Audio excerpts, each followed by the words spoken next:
جتنی آسمانی کتابیں آئی ہیں نا، ظلم، جبر اور چینج کے لیے آئی ہیں. غلاموں کی آزادی، بچوں کو زندہ دفن کرنا اور اس طرح کی چیزوں کے لیے آسمانی کتابیں آئی ہیں اور پروفٹ ہوڈ آئے ہیں، پروفٹس آئے ہیں. اس وجہ سے سارا علم جو ہے نا، جو نالج ہے، is for the benefit of mankind who are in need. جن کے پیٹ بھرے ہوئے ہیں ان کے کام بھی ہوتے ہیں، کوئی ڈاؤٹ نہیں ہے. جیسے مشتاق بھائی ہیں، ان کے کام ہو رہے ہیں، اور بھی 10,000 لوگ ہیں، ابھی زبان پہ نہیں ہے میرے، بٹ دیر آر 10,000 پیپل جن کے کام ہو رہے ہیں. Asad is one of them.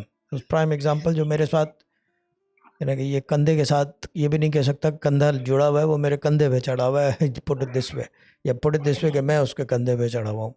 But the main thing here is کہ all the knowledge of any holy book that is for the people who are deserving and in need. اللہ تعالیٰ نے اس لیے change کی سوچا کہ اب چینج آنی چاہیے، تو پرافٹ آیا with his holy book Sahifa and he changed it around. غلاموں کو آزادی دلائی، چیزیں بنوائی، ترقی ہوئی، کامیابی ہوئی. ہر ببلیکل بک میں آپ دیکھ لو، جو بھی ہولی بک ہے اس کے ساتھ چینج آئی، زمین آسمان بدلی ہو گئے، عبادات کے طریقے بدلی ہو گئے، بٹ فار دا پور، for the people in need.